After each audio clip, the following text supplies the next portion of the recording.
Transmite PTV, la ceniza de televisión en el mundo.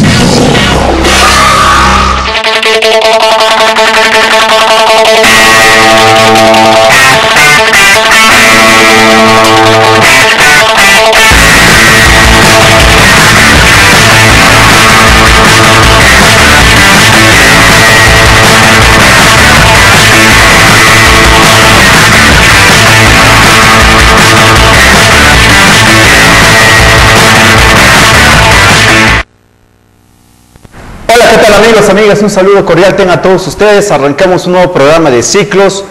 La verdad es muy felices de estar nuevamente con ustedes. Hoy, domingo 15 de marzo, medio mes, realmente ya se nos está yendo volando el tiempo.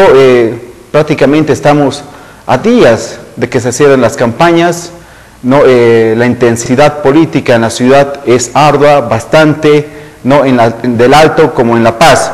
La verdad hemos tenido bastante información esta semana. Quisiera simplemente por comentarles algunas cosas, algunos aspectos que quisiera puntualizar. Primero, las goleadas de nuestra selección boliviana, de la sub-17. Primero con Argentina 4-1, luego con Ecuador 4-0. La verdad es que estamos mal, estamos muy mal.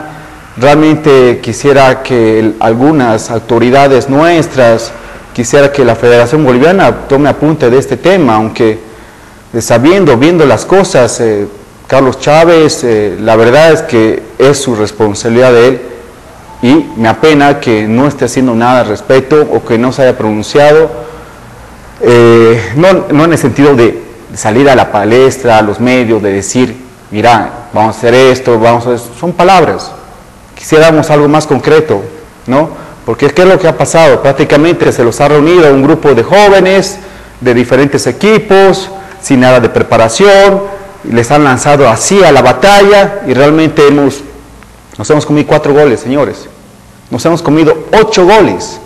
Y realmente, para mí, futbolero, me apena, porque yo quisiera ver una selección boliviana ganar, triunfar. Somos un país revolucionario, somos un país que está yendo por buen camino económico, pero en nuestra selección no hay nadie que haga nada. ¿Por qué? Porque según las reglas de la FIFA, el Estado no puede intervenir, el fútbol boliviano. Y la verdad es que, ¿qué podemos hacer nosotros? Nuestra imagen internacional queda muy mal. Los resultados negativos nos hace ver como un país que no se preocupa por el deporte. Y la verdad es que refleja mucho y quisiéramos que esto cambie. Pero yo sé que algún momento, si esto va a ser, yo les digo, desde Ciclos algo vamos a hacer. Quizás nos vamos a movilizar y vamos a ir hasta la Federación o hasta kilómetro cero, Plaza Murillo, pero tenemos que hacer algo. Y se los digo a los jóvenes, tenemos que hacer algo. Quizás llevar balones, canchas, ponernos a jugar en la Plaza Murillo, pero por favor, alguien que haga algo por nuestra selección. Pensaremos todos. Y la verdad es que es un tema muy preocupante. Bueno, en otro tema también estaba el tema del fondo indígena.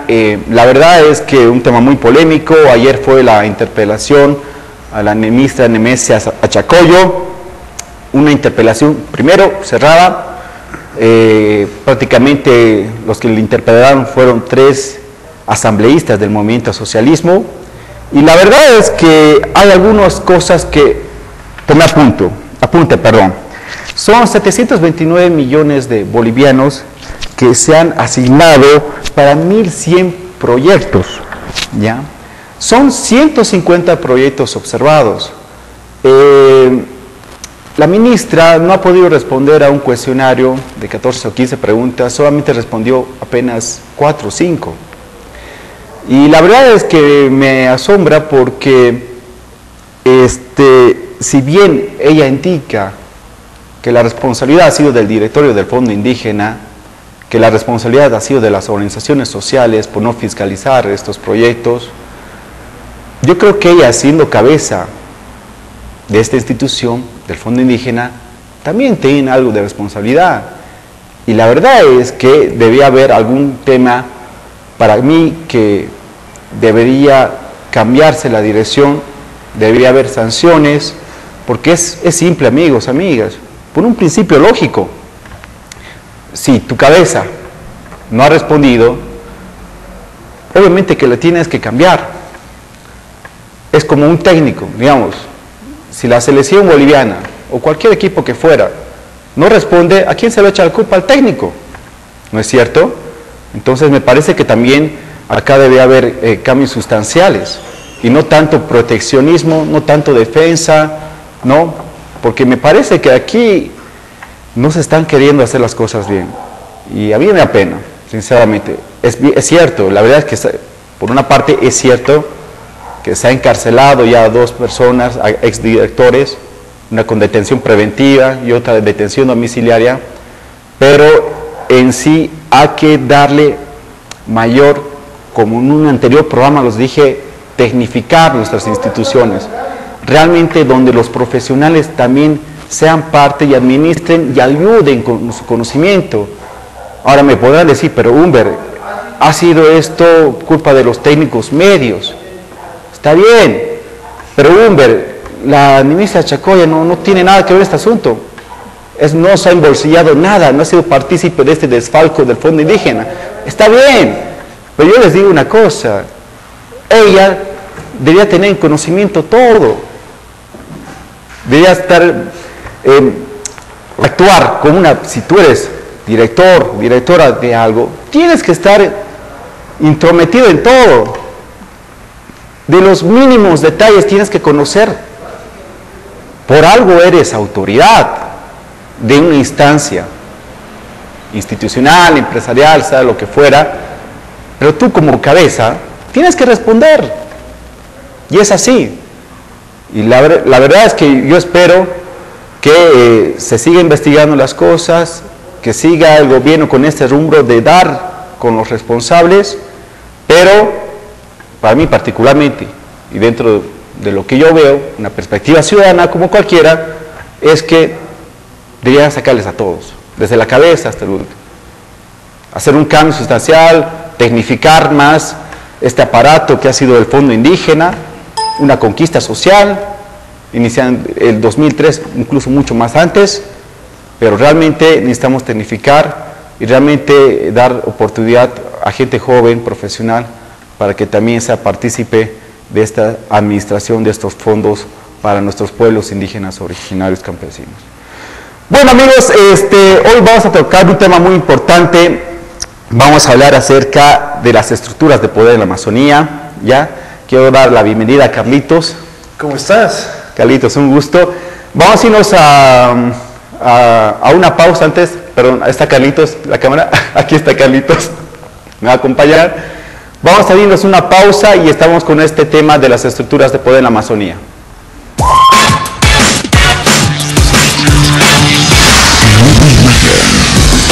Transmite PTV. Pase misa de televisión. Abrir el mundo.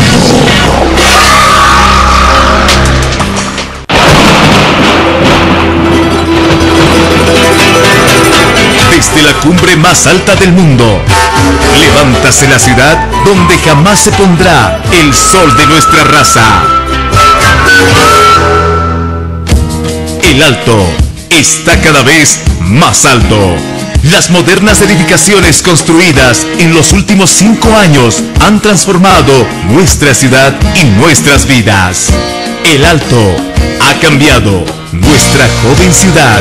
Hoy luce moderna, devolviéndole la dignidad y orgullo a las y los habitantes salteños. 30 años de vida. ¡Felicidades, El Alto! No permitas el maltrato a las mujeres. Denuncia. Ley 348. Ley integral para garantizar a las mujeres una vida libre de violencia. Pues tu abuela te dio a tu madre te dio la vida, tu suegra te dará a tu esposa y tu esposa te dará a tus hijos. ¿Necesitas algún otro motivo para amar a las mujeres? La inteligencia crea, la violencia destruye. Sé inteligente es un mensaje de Paz Encima, de televisión, de Bolivia al mundo. El tributo más importante del mundo. Vuelve Dr. Queen. Dr. Queen. En homenaje al Día del Padre. Jueves 19 y viernes 20 de marzo. Auditorio del Campo Ferial Seguro en Coma. Un show que sorprende al mundo. Dr. Queen. Compra tus entradas en lotickets.com.co. Presentamos la Feria Industrial 2015 en Ciudad de La Paz del 9 al 12 de abril en el Campo Ferial Chuquiago Marca, zona Bajo Sigüencoma, el evento ferial más completo a nivel industrial y tecnológico. Proveedores nacionales e internacionales, tecnología, maquinaria, equipos, herramientas, suministros, accesorios y servicios industriales. La Feria Industrial que Bolivia esperaba se realizará del 9 al 12 de abril en el Campo Ferial Chuquiago Marca de la Ciudad de La Paz. Informes al celular 750-042-82 o visite nuestro sitio web www.tecnoeventos.org. ¿Crees en fantasmas, duendes, demonios, extraterrestres, ovnis? Este sábado 14 de marzo, a partir de las 6:30 de la tarde, por Paseñísima Televisión, Canal 34, presentaremos Paranormal TV. Espéranos.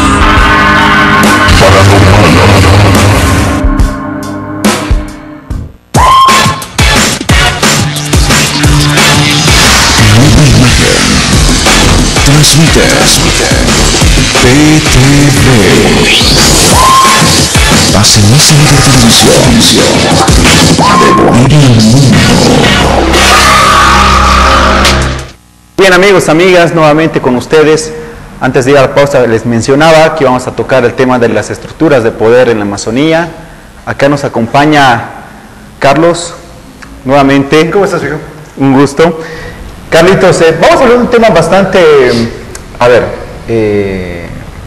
por momentos, ¿qué ha pasado en la historia? Despercibido, ha habido antes del 52, si no me equivoco, un olvido de nuestra Amazonía, del oriente boliviano, ¿no? Pero tú nos vas a dar más detalles desde una perspectiva histórica, lo que ha sido cómo se han ido articulando estas estructuras de poder. Carlos, te doy la palabra. Bueno, hace un par de semanas estaba viendo una serie de documentales realizados por el historiador Carlos Mesa, y uno de estos se llamaba Las Amazonías de Bolivia, o Más allá de los Andes, y él sostiene que en Bolivia no hay solamente un oriente, hay varios orientes, ¿no? Y que posiblemente el hecho de que el epicentro político de nuestro país siempre haya estado concentrado en Occidente, ¿no? De que posiblemente una de las civilizaciones más populares en Latinoamérica, una de las civilizaciones precolombinas más populares en Latinoamérica se haya encontrado justamente en la parte occidental, nos hace olvidar a los bolivianos que también hay otra parte de nuestro territorio que tiene su propia historia, muy diferente a la que nosotros conocemos desde la parte occidental del país, desde Oruro, desde Potosí, desde La Paz.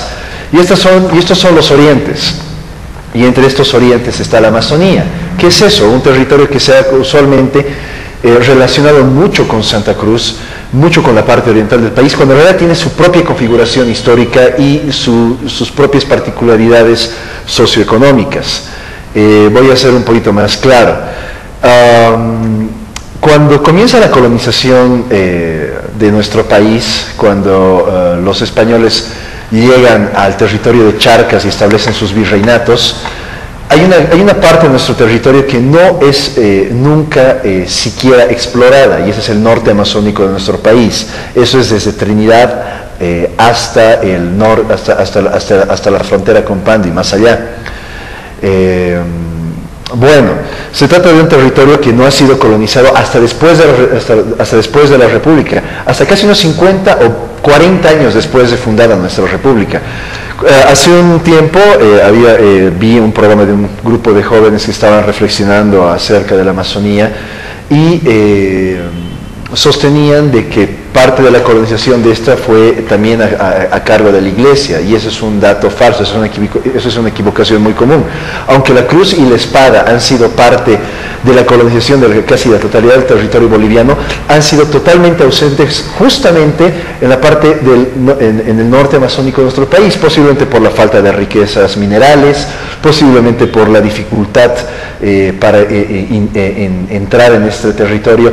Lo cierto es que la colonización del norte amazónico en Bolivia sucede recién en la década de los 60s y 70s del siglo XIX, de la mano de uno de los presidentes posiblemente más visionarios que hemos tenido en nuestra historia, José Vallivian, que no solamente hizo posible el primer censo estadístico de nuestro país, sino que tuvo una idea mucho antes de que comience el boom de la goma en el norte amazónico.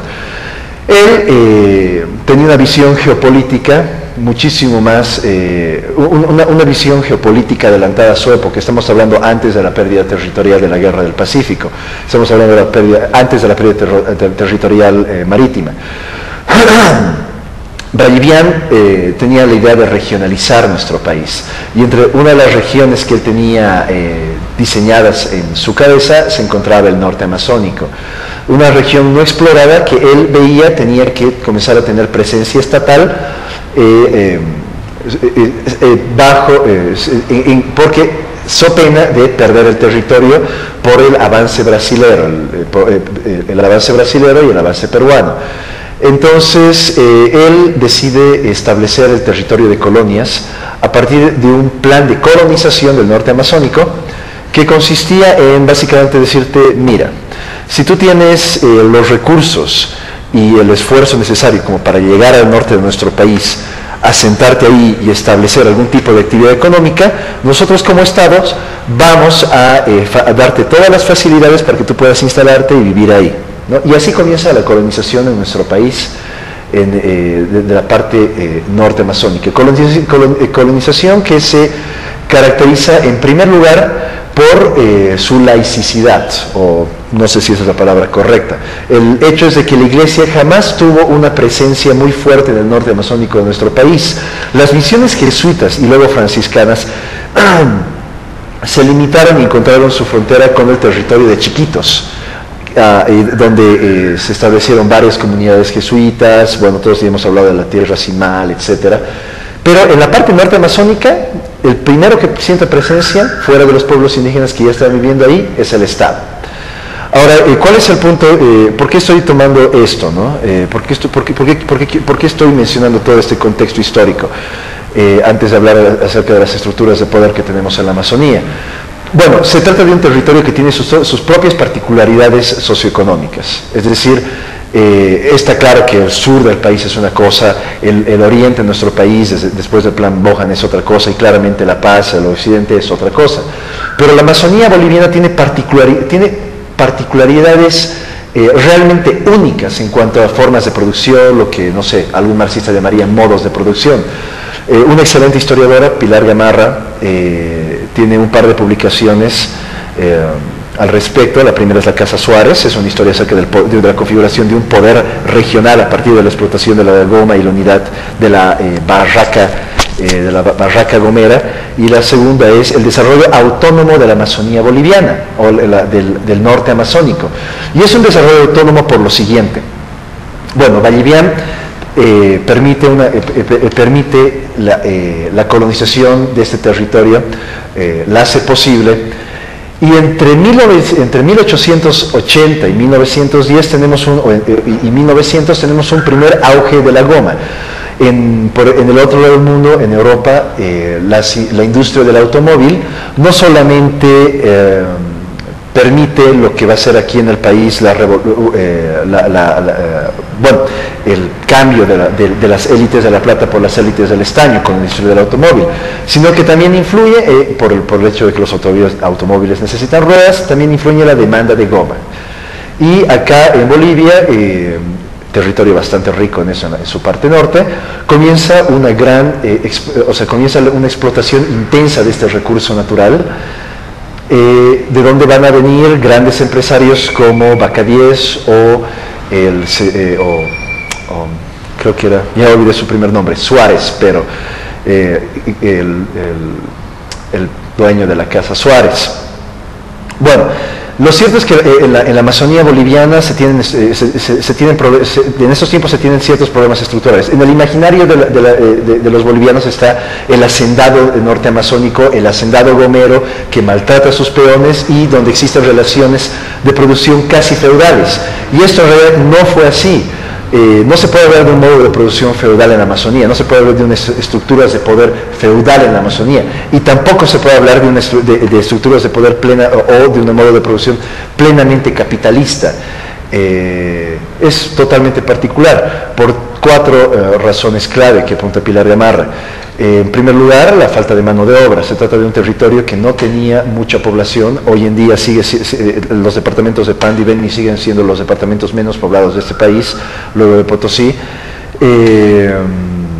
Se trata de un territorio sin capitales, donde no hay ningún tipo de inversión, donde no hay ningún tipo de circulante, y se trata de un territorio donde el régimen de la propiedad de la tierra no es un tipo de propiedad feudal, es decir, los dueños de las concesiones gomeras en el norte amazónico no son dueños en cuanto a propietarios de la tierra sobre la cual están produciendo, son concesionarios, que es una segunda etapa que se establece cuando el Estado comienza a percibir que la gran industria de la goma también puede significar ingresos en cuanto a impuestos o ingresos por concesión. Creo que quieres preguntarme algo. Sí. No, primeramente felicitarte, es una importante introducción desde una perspectiva histórica, ¿no es cierto? Hace rato mencionabas, Carlos, que no hay una estructura feudal en la Amazonía. No la hubo, ni la hay ahora, ni la hubo posiblemente. Pero podríamos hablar que quizás haya un poder hacendal que no se haya eliminado del pasado. Wow, estamos entrando en un terreno un poquito polémico, porque el año 2011 se publicó en la vicepresidencia el libro Geopolítica de la Amazonía, o Geopolítica en la Amazonía, ¿no? Poder hacendal, y ya no recuerdo totalmente el nombre del título. Bueno, lo que se sostiene en este libro es de que en la Amazonía de Bolivia existe aún un poder hacendal, un poder transnacional, de la mano de las ONGs, que se encarga de externalizar todas las riquezas y el capital y las ganancias y la renta de nuestro país hacia el exterior, y creo que esos básicamente son son 3 poderes, no los recuerdo muy bien. Bueno, o sea, lo cierto es que no hubo un modo de producción feudal en el norte amazónico, pero tampoco se podría decir, obviamente, que era un lugar sin explotación y sin ningún tipo de dominación. O sea, de todos modos, el darwinismo social era una generalidad en nuestro país en esos tiempos, y los indígenas en el norte amazónico fueron tratados, o sea, la concepción que se tenía del indígena amazónico era posiblemente la misma o una concepción peor de la que se tenía del indígena en el occidente. Sí hubo un poder hacendal, eso es innegable. No era de tipo feudal, pero sí había un poder de tipo hacendal. Claro, y ahora lo que se está hablando, Carlos, respecto a del poder hacendal, y la pregunta es clave, ¿no? Es que si se sigue conservando este poder hacendal en la Amazonía. La sociedad amazónica es una sociedad bastante conservadora, aunque por los resultados que hemos podido ver en las últimas elecciones generales, el avance del movimiento al socialismo es innegable, incluso en el norte amazónico. No tiene la totalidad de los municipios en Pando, en ese momento no tengo datos oficiales, y tampoco tuvo un avance muy significativo en el Beni, pero ciertamente es un avance respecto a las elecciones subnacionales del 2010. El MNR y el ADN tienen aún pisan bastante fuerte en este territorio. Las razones, voy a explicarlas luego, pero están fundamentalmente basadas en que posiblemente no se podría hablar de un desarrollo amazónico de no ser por el fuerte caciquismo que, para bien o para mal, ejercía el exprefecto Leopoldo Fernández, una figura polémica, sin lugar a dudas, por los hechos o los acontecimientos de septiembre de 2011. Yo lo llamaría así, de hecho ese era apodado de esa forma localmente, y no necesariamente de una forma negativa, ¿no? Como toda forma de poder clientelista, tenía un lado malo, tenía un lado, si quieres, autoritario, pero también tenía un lado que era aceptado por las personas. Era una persona que ciertamente tenía una preocupación, tenía un conocimiento de su región, tenía una preocupación por su región.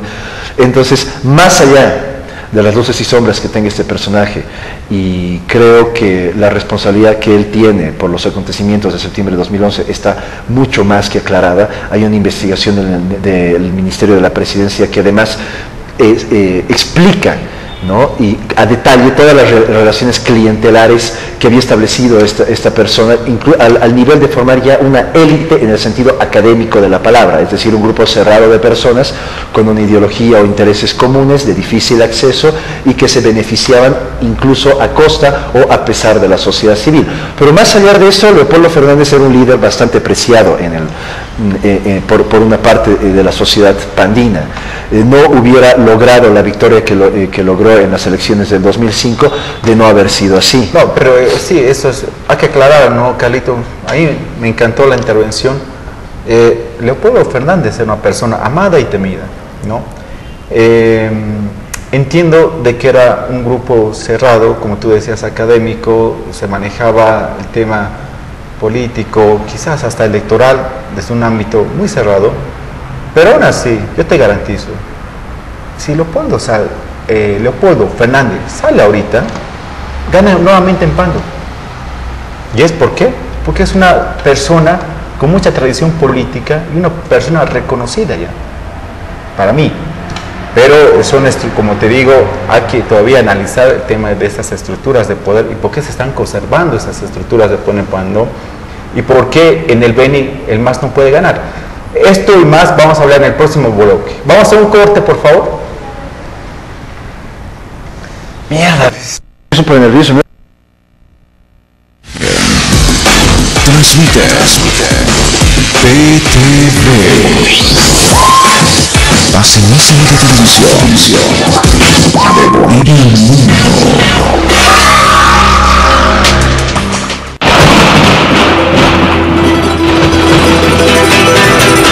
Desde la cumbre más alta del mundo, levántase la ciudad donde jamás se pondrá el sol de nuestra raza. El Alto está cada vez más alto. Las modernas edificaciones construidas en los últimos 5 años han transformado nuestra ciudad y nuestras vidas. El Alto ha cambiado nuestra joven ciudad. Hoy luce moderna, devolviéndole la dignidad y orgullo a las y los habitantes salteños. 30 años de vida. ¡Felicidades, El Alto! No permitas el maltrato a las mujeres. Denuncia. Ley 348. Ley integral para garantizar a las mujeres una vida libre de violencia. Pues tu abuela te dio a tu madre te dio la vida, tu suegra te dará a tu esposa y tu esposa te dará a tus hijos. ¿Necesitas algún otro motivo para amar a las mujeres? La inteligencia crea, la violencia destruye. Sé inteligente es un mensaje de Paseñísima de Televisión de Bolivia al mundo. El tributo más importante del mundo. Vuelve Dr. Queen. Dr. Queen. En homenaje al Día del Padre. Jueves 19 y viernes 20 de marzo. Auditorio del Campo Marial, Seguin Coma. Un show que sorprende al mundo. Dr. Queen. Compra tus entradas en lotickets.com.bo. presentamos la Feria Industrial 2015 en Ciudad de La Paz del 9 al 12 de abril en el campo ferial Chuquiago Marca, zona Bajo Sigüencoma, el evento ferial más completo a nivel industrial y tecnológico. Proveedores nacionales e internacionales, tecnología, maquinaria, equipos, herramientas, suministros, accesorios y servicios industriales. La Feria Industrial que Bolivia esperaba se realizará del 9 al 12 de abril en el campo ferial Chuquiago Marca de la ciudad de La Paz. Informes al celular 750-042-82 o visite nuestro sitio web www.tecnoeventos.org. ¿Crees en fantasmas, duendes, demonios, extraterrestres, ovnis? Este sábado 14 de marzo, a partir de las 6:30 de la tarde, por Paseñísima Televisión, Canal 34, presentaremos Paranormal TV. Espéranos.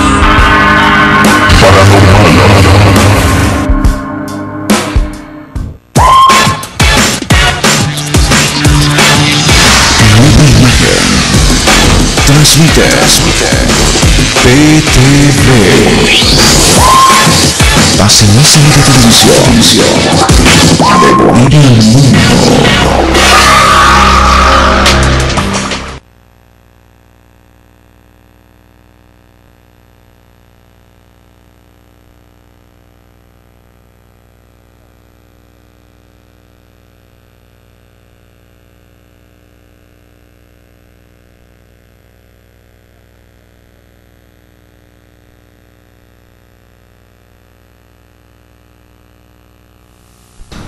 Y bien, amigos, amigas, nuevamente de retorno con ustedes. Estábamos hablando acerca de las estructuras de poder en la Amazonía. Hemos visto un pantallazo histórico que nos ha detallado acá mi compañero Carlos. Y quiero dar la bienvenida, acaba de llegar a mi amigo Romer. Romer, un gusto de tenerte. Gracias. Romer, simplemente para comentarte a grandes rasgos, estábamos hablando de la explotación gomera que hubo en la Amazonía, de que nunca tuvo una estructura de feudal, de capitalismo feudal, ¿no? No, vamos a hablar de eso. ¿Ya? Y que estábamos hablando de que Leopoldo Fernández ha sido un cacique, ha sido amado y temido en su región, ¿no? Y que los partidos tradicionales allá en la Amazonía todavía siguen vigorizados, es decir, que no han podido, que el MAS no pudo de alguna manera exterminarlo, si tú quieres, y que el MAS jamás pudo ganar una elección en el Beni. Pero más de estos detalles quisiera que tú, Romer, nos puedas brindar y cómo ves este tema.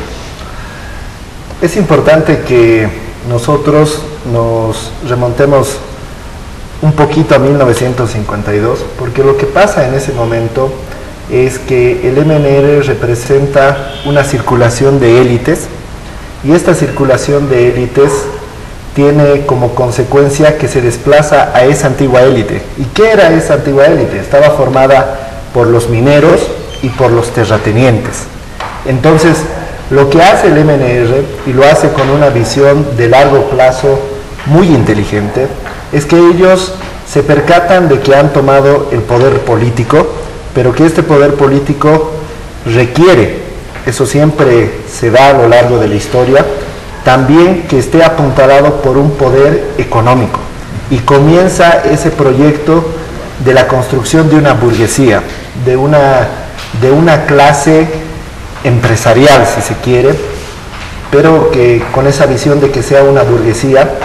Y lo que se hace es mirarse al oriente, y entonces se comienzan a dar importantes concesiones de tierra, se comienza a apoyar los emprendimientos medianos.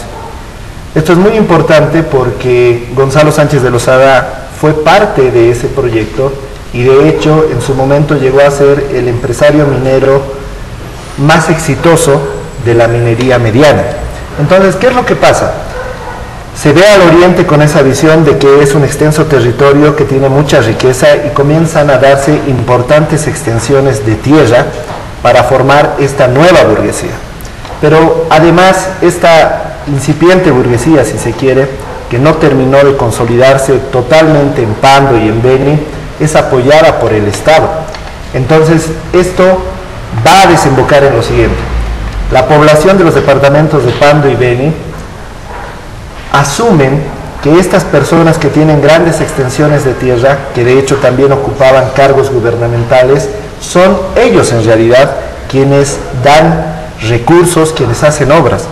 Es decir, que la presencia del Estado se ve mediatizada por esta clase, y es ahí donde nace esa visión de un personaje que es un potentado económico, pero que además puede dar beneficios, y de hecho los daba.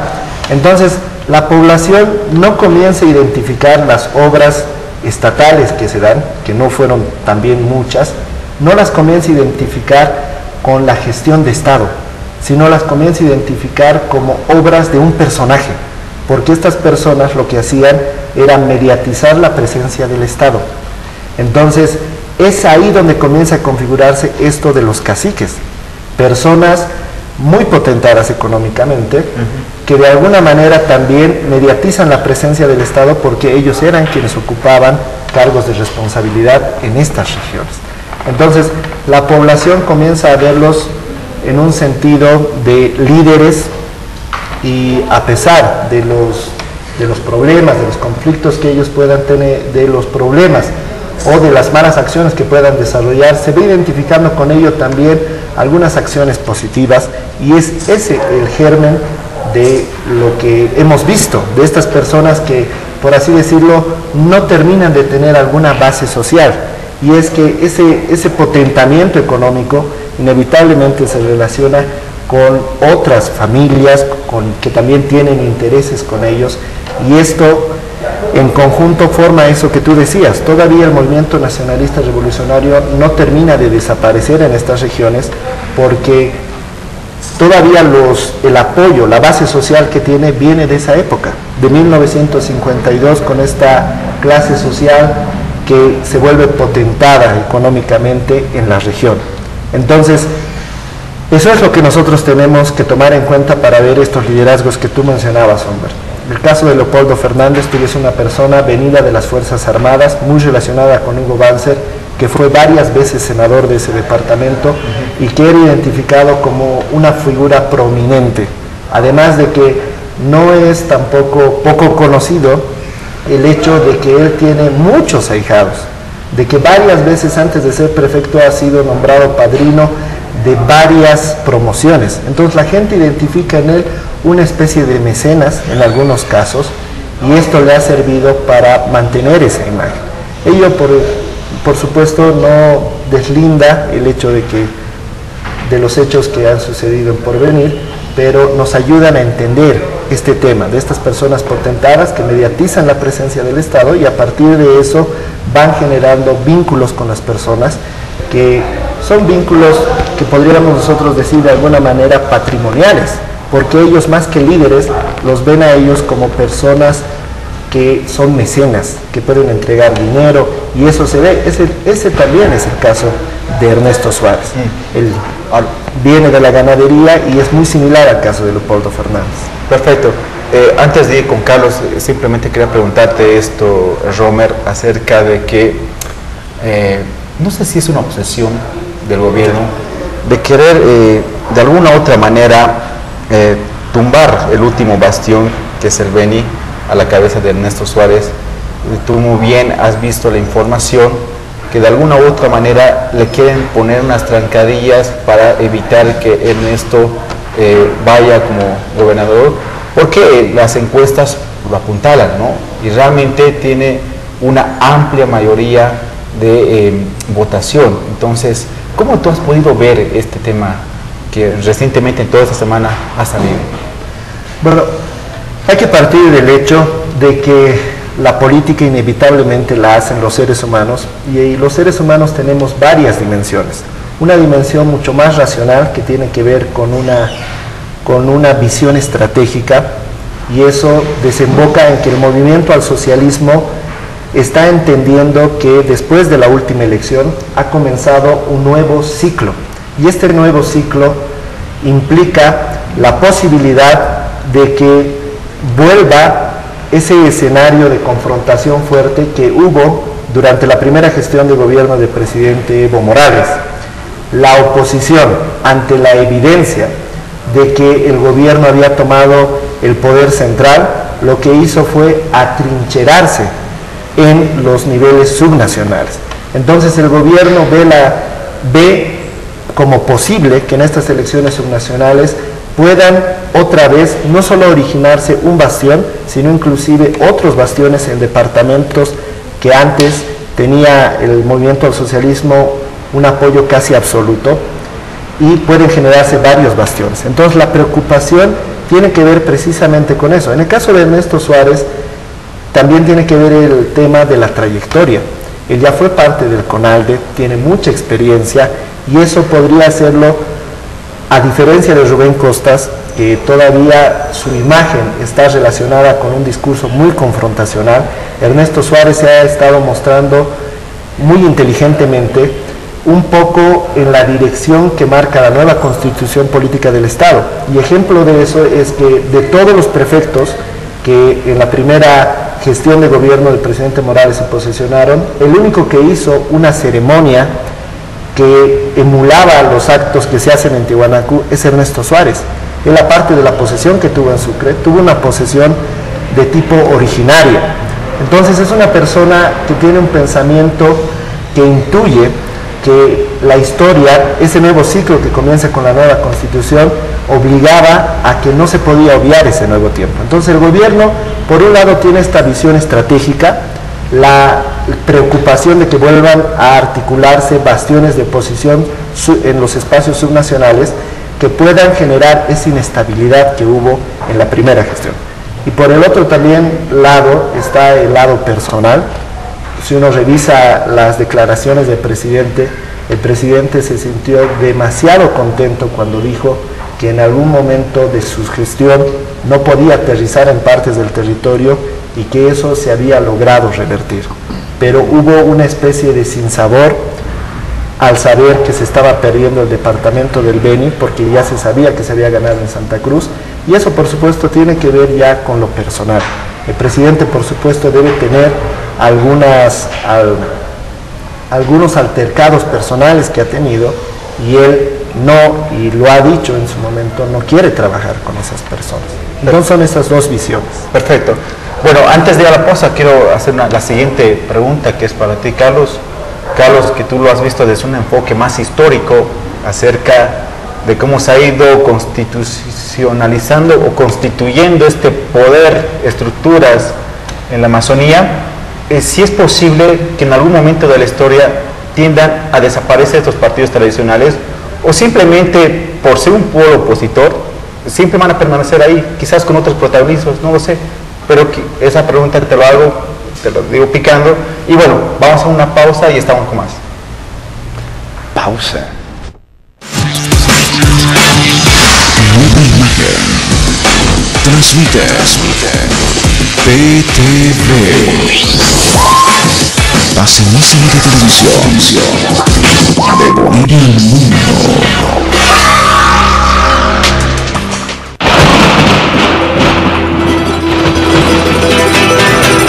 Desde la cumbre más alta del mundo, levántase la ciudad donde jamás se pondrá el sol de nuestra raza.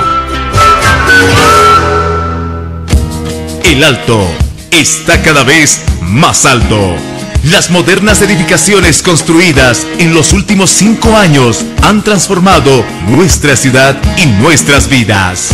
El Alto ha cambiado nuestra joven ciudad. Hoy luce moderna, devolviéndole la dignidad y orgullo a las y los habitantes salteños. 30 años de vida. ¡Felicidades, El Alto! No permitas el maltrato a las mujeres. Denuncia. Ley 348. Ley integral para garantizar a las mujeres una vida libre de violencia. Pues tu abuela te dio a tu madre.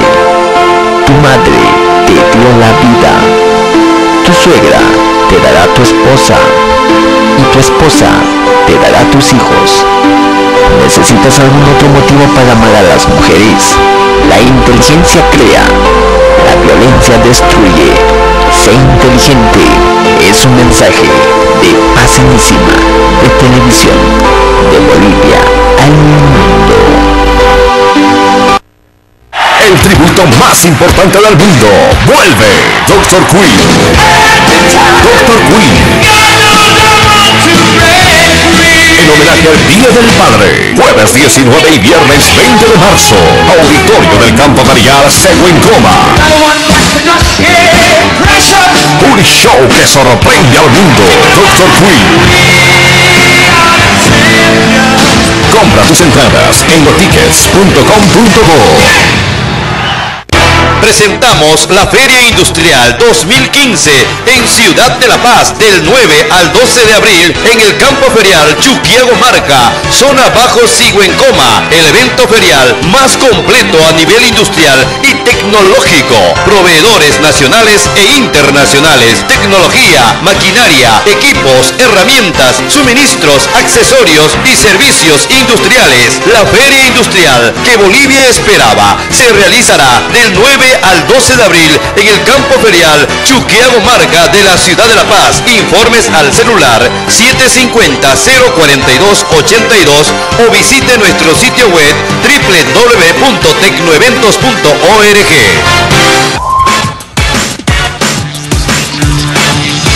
Nueva imagen. Transmite PTV. Pasenísima de Televisión. De Bolivia al mundo.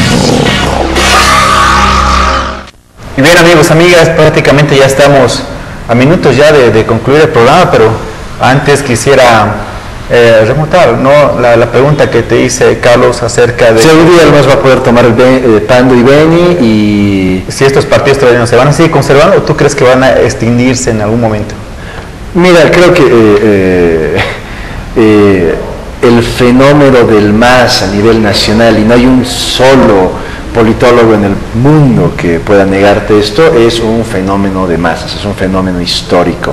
O sea, como alguna vez el politólogo Diego Ayo dijo, o sea, se puede decir que Evo Morales, ni siquiera el MAS, es uno de los sucesos más importantes que le han sucedido a Bolivia, no solamente en su historia republicana, sino desde que esto era, ¿qué te digo?, un territorio precolonial. Creo que el avance del MAS se va a dar por medio de una especie de reclutamiento de estos sectores económicamente dominantes de la Amazonía boliviana en las filas de su partido. En las elecciones generales, aunque no siempre se toman buenas decisiones, en las elecciones generales la persona, una diputada, Eva, ya no recuerdo su nombre, Castañera, una diputada uninominal, digo plurinominal por una provincia del norte amazónico, terminó muy relacionada con los sectores empresariales castañeros, fue puesta como candidata a diputada plurinominal por el MAS. Entonces creo que es inevitable a la larga un reclutamiento de las clases empresariales en el fondo de este partido, porque algo que caracteriza a estas clases empresariales, que son eso, clases empresariales, están pensando en hacer dinero más que en tomar el poder político, y lo que ellos quieren es facilidades que les permitan exportar la castaña, que les permitan exportar la carne, quieren una carretera que le permita al Beni ser un centro productivo, un centro industrial, y que se le den las mismas oportunidades que se le ha dado a Santa Cruz con el plan Bohan. Entonces me parece inevitable hasta cierto punto. Oficialmente Pando es, después de la intervención del 2008, oficialista. Su gobernador es del MAS, la alcaldesa de Cobija es del MAS, y además de eso muy popular. Aunque ha perdido algunos municipios en las elecciones del 2014, o sea, el MAS, al menos a nivel oficial, domina Pando. Y en cuanto a Beni, bueno, yo no sé si calificaría a Ernesto Suárez como un opositor, no sé si lo podría calificar en este momento como un opositor, porque no estamos hablando del mismo Ernesto Suárez del CONALDE antes del 2006-2009. Estamos hablando de una persona que, si es realista, por el momento, al menos a corto plazo, sus expectativas políticas se circunscriben a lo departamental, a lo regional, ¿no? Entonces, pero sin embargo me parece inevitable que el MAS vaya aumentando su presencia electoral, su presencia política en esos territorios, y de eso, más allá de lo electoral. O sea, hay un politólogo, que ya no recuerdo su nombre, que hizo un mapita acerca del avance territorial del MAS a partir de las elecciones del 2014, a partir de los resultados a nivel municipal que publicó el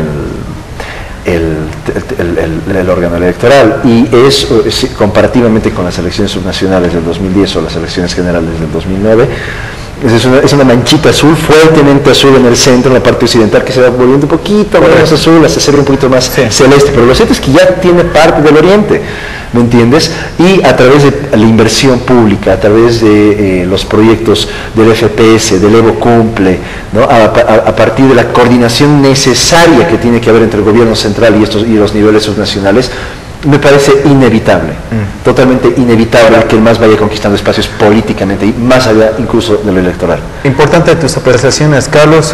Sin embargo, Romer, yo siento todavía que hay cierta resistencia en lo que es la parte de la Amazonía, yéndonos hacia el oriente, yéndonos también a Tarija, ¿no? Un caso particular de Adrián Oliva, que tiene un interesante apoyo allá. Si bien esta mancha azul, esta expansión masista que se ve, ¿no?, del altiplano, luego a los valles y luego del oriente, me parece que todavía hay focos opositores, ¿no? ¿Cómo tú ves este tema, Romer? ¿Con qué expectativas esperas estas elecciones? Y si realmente hay resistencia, o tú crees que realmente vaya a envolver el MAS nuevamente el oriente boliviano. Hay que tomar en cuenta este concepto de la ciencia política, que es denominado el voto por convicción. El movimiento al socialismo ha demostrado que tiene un porcentaje de votación que invariablemente va a estar ahí, sin importar la calidad de los candidatos, sin importar el tema del programa que se presente. Y se está tratando de calcular ese voto que podríamos denominar duro, y algunos consideran que ese voto llega del 50%, un poco más. Pero el movimiento al socialismo continúa sacando un margen de 60, 64, 61, y esto es visto como lo que podríamos denominar producto de alianzas coyunturales. Lo que hace el movimiento al socialismo en época de elecciones, y eso tiene que ver mucho con lo que dice Carlos, es verdad que logra hacer acuerdos, pero estos acuerdos son en función de intereses y en función de una visión todavía de corto plazo, de digamos 2-3 años, de que se viabilicen estos intereses económicos. Eso no quiere decir que estas personas pudieran, después de 5 años, encontrar otro tipo de alternativas, como también es muy posible que continúen con esta alianza. Pero no es lo mismo estas alianzas de tipo de intereses coyunturales de mediano plazo que otras alianzas que ya son más por convicción, de una visión de más largo plazo. Hay personas que se han enriquecido con el movimiento al socialismo, y esas personas van a ser masistas de aquí a un largo tiempo, al igual que estas personas en el oriente, que se han vuelto muy ricas en la época del MNR y que no dejan de ser MNRistas. Entonces, tenemos que verlo desde ese punto de vista. El movimiento al socialismo está cayendo en cuenta propia de que tiene una base muy sólida, que esa base se ha ido construyendo a partir de estas últimas gestiones. Hay gente que se ha enriquecido y que esos intereses la van a hacer tal vez de por vida, e inclusive una generación más masistas, pero hay otro tipo de alianzas que todavía son más de interés y que no renuncian a que si hay una alternativa van a votar por ella. Pero el movimiento al socialismo, es verdad, tiene mucha capacidad de lograr acuerdos políticos y cazar estos intereses de cooptación de espacios económicos. Pero lo más interesante es que estas subnacionales precisamente nos van a mostrar eso. Hay mucha gente que, a pesar de que votó por el movimiento al socialismo en las elecciones generales, tal vez por este sentimiento de antecedente histórico, de que ellos han sido siempre MNRistas, que se construyeron sus familias, sus fortunas en esta época, van a decantarse por esas otras alternativas, y eso es lo que está esperando precisamente Rubén Costas, el senador Antelo, ellos representan todavía a ese grupo de personas que se construyó en esa época del MNR. Entonces, los resultados de las subnacionales tenemos que analizarlo, va a ser muy importante para ver si el movimiento al socialismo tenía esta capacidad de lograr articular estos intereses, o a pesar de que logró eso en las elecciones generales, va a haber un dislocamiento en las elecciones subnacionales. A mí, Romer, sinceramente me da la sensación de que hay una mirada de los candidatos opositores a lo que viene a futuro, ¿no? Que es la elección de 2019. Me parece que se ha dejado de lado el interés de potenciar más bien a las regiones, y yo decía en un principio que estas agrupaciones ciudadanas serían una alternativa, pero realmente, por lo que veo, por la falta de recursos, por lo que es muy fácil cooptarles estas agrupaciones ciudadanas, no logran ser una alternativa para la ciudadanía. Están muy debilitadas todavía, y me parece que hay que esperar quizás para las próximas elecciones verse fortalecidas, porque ahora, como están estas agrupaciones, realmente es muy difícil. Pero en este tema, en otro tema, el tema de que si es posible articular la media luna, me parece que no. Me parece que estamos todavía lejos, o están lejos todavía los actores que quieren impulsar esta articulación de la media luna, porque hay un interés general que son las elecciones del 2009, porque hay un interés común que es bajar al presidente Evo Morales, ¿no es cierto? En fin, son muchos los intereses que se mueven, pero me indican que ya llegamos a la conclusión del programa. Yo quería despedirme con un tema, pero no se va a poder. ¿Sí? ¿Se va a poder? Ah, ya. Entonces, Sergio me dice que nos vamos a despedir con un pasadito caliente de aquellos. Es fin de semana, así que con mucha alegría nosotros nos vamos. Gracias por su compañía, amigos. Hasta entonces. Chao.